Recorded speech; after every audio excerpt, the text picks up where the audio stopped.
हरे कृष्ण कृष्ण कृष्ण हरे हरे राम राम राम हरे हरे हरे कृष्ण कृष्ण कृष्ण हरे हरे हरे राम राम राम हरे हरे कृष्ण कृष्ण कृष्ण हरे हरे हरे राम राम राम हरे हरे हरे कृष्ण कृष्ण कृष्ण हरे हरे राम राम राम हरे हरे हरे कृष्ण कृष्ण कृष्ण हरे हरे राम राम हरे हरे हरे कृष्ण कृष्ण कृष्ण हरे हरे पुंडलीक वरद श्री ज्ञानदेव तुकाराम पंढरीनाथ भगवान की जय। माऊली ज्ञानेश्वर महाराज की जय।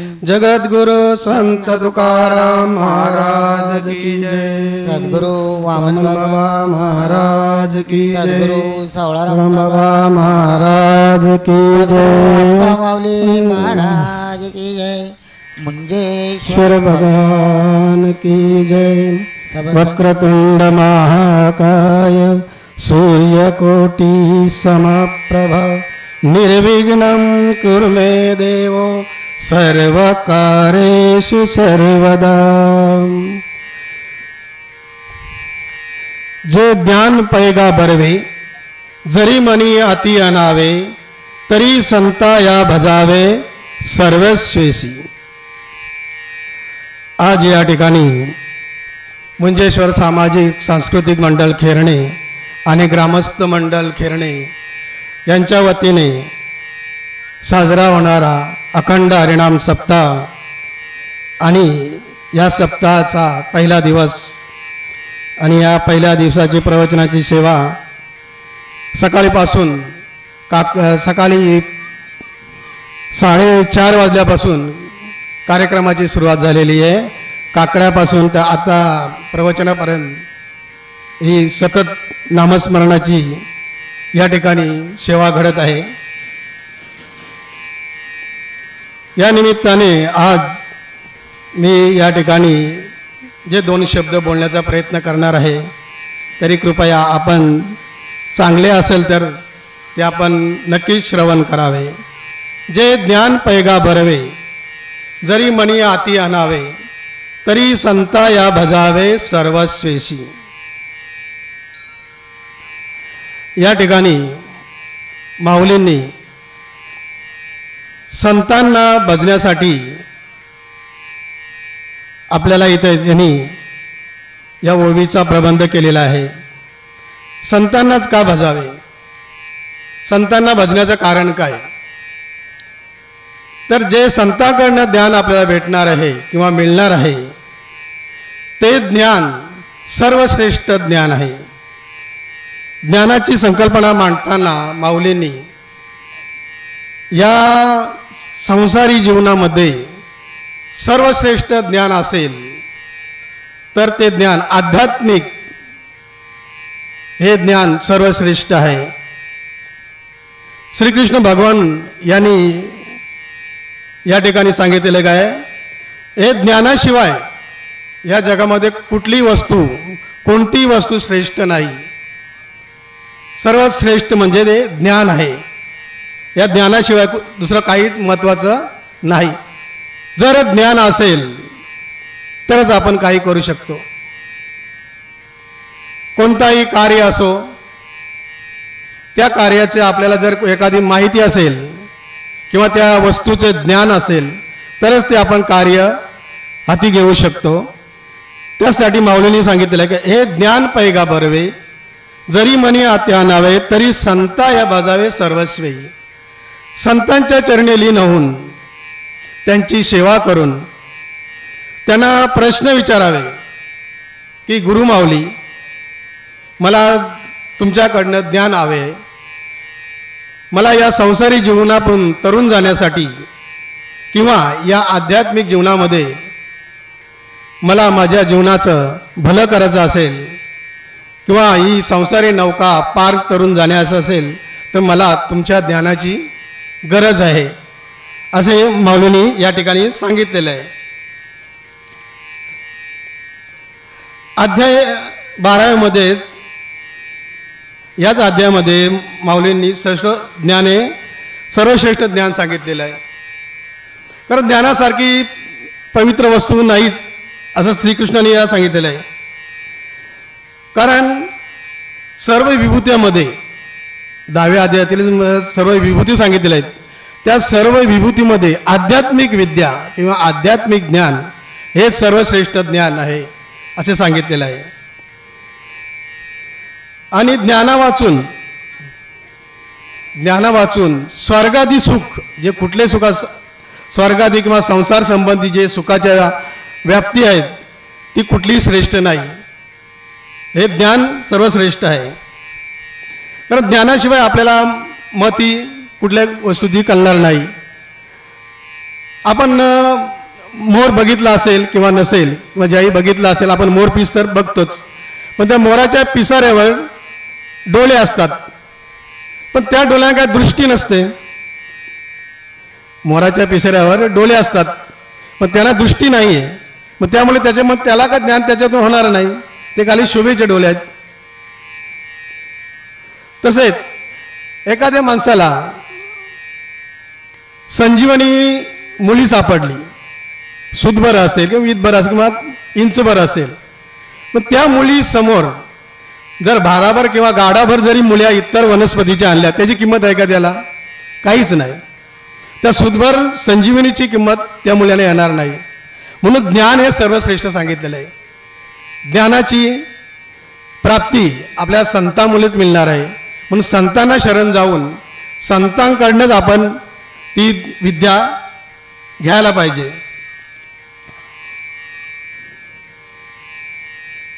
ज्ञानासाठी आपण गुरु करतो किंवा आपण शाळेमध्ये जातो. प्रथम आपल्याला आपला गुरु असेल तर आपली माऊली, आपली आई ही आपला पहिला गुरु आहे. त्यानंतर आपले वडील असतील, त्यानंतर आपण शाळेत गेल्यानंतर आपले गुरुजी असतात. आपण व्यवसायामध्ये किंवा धंद्यामध्ये लागल्यानंतर आपला जो कोण बॉस असेल, साहेब असेल किंवा कोण असेल ते आपले गुरु असतात. पदोपदी आपल्याला गुरु हे भेटतच असतात. परंतु आध्यात्मिक ज्ञानाचं या गुरूंकडनं आपल्याला उपयोग होणार नाही. त्यासाठी संतांनाच शरण जावं लागेल. कारण ही ज्या आता आपल्या हातामध्ये आहे ही ज्ञानेश्वरी, हे संतांचं देणं आहे. या ज्ञानेश्वरीतून आपल्या सर्वांना हे ज्ञान मिळत आहे. मग त्यासाठी आपण संतांना शरण जायला पाहिजे. मग ते शरण जात असताना, संतांना शरण जात असताना नम्रता हवी आहे. नम्रतेने संतांकडे गेलं पाहिजे. आणि दुसरं म्हणजे संतांची सेवा केली पाहिजे. संत सेवा, संतांची सेवा केल्यानंतर जे आपले गुरु असतील,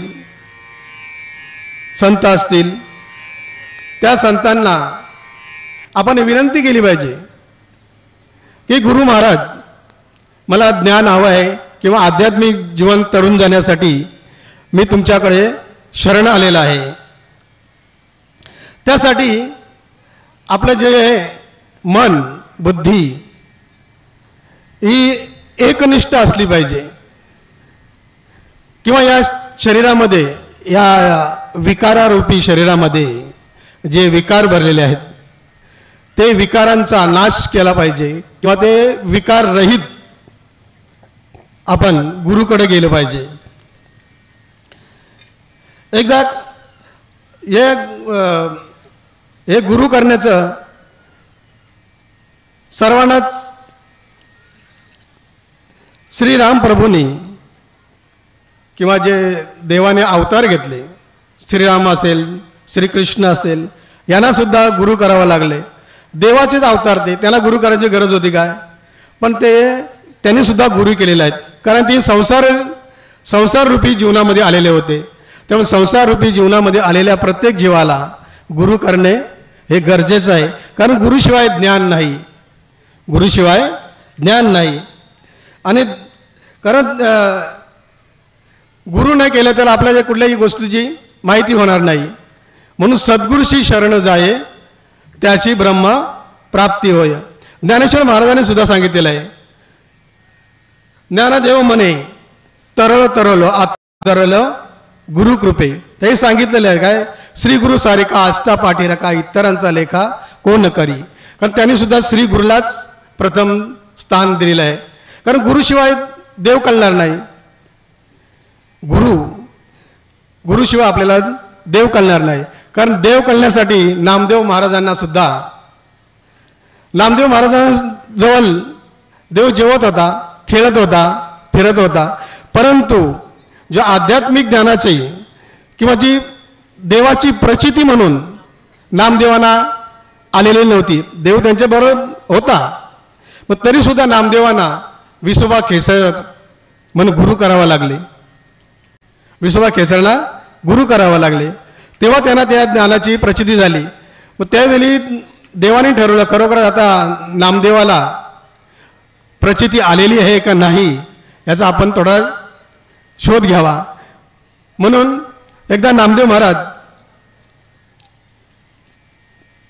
नदी किनारी चंद्रभागेमध्ये बसलेले असताना पांडुरंग आणि रुक्मिणी मातेनी आपलं वेश पालटून नामदेवाच्या समोर गेले. नामदेवाच्या समोरून गेल्यानंतर नामदेवांना ते ओळखता आलेले नाही. त्यामुळे देवाने सांगितलं का नामदेवाला अजून ज्ञान झालेलं नाही, म्हणून त्या देवाने सांगितलं तू आता गुरु कर. मग ते गुरु करण्यासाठी काय प्रयोजन झालं का, संत सज्जनांची सभा भरलेली असताना गोरोबा काकांनी नामदेवांना कच्चा माडका म्हणून संबोधिलं. मग त्यावेळी नामदेव महाराजांना राग आला किंवा त्यांचा अपमान झाल्यासारखं वाटलं. मग त्यावेळी नामदेव महाराजांनी देवाला विचारलं, देवा अरे तू तर माझ्यासमोर जेवतोय, बोलतोय, खेळतोय आणि मी कच्चा माडका कसा काय. तेव्हा देवाने सांगितलं का तू औंढ्या नागनाथला जा आणि तेथे विसोबा खेचर आहे त्यांना शरण जा. त्यावेळी नामदेव महाराजांनी विसोबा खेचरांना गुरु केले. त्यानंतर पुन्हा मग पांडुरंग परमात्म्याने त्यांची परीक्षा घेण्याचं ठरविलं. मग त्यावेळी नामदेव महाराजांचा धंदा काय, शिंप्याचा धंदा, कपड्याचा व्यापार करत असत ते.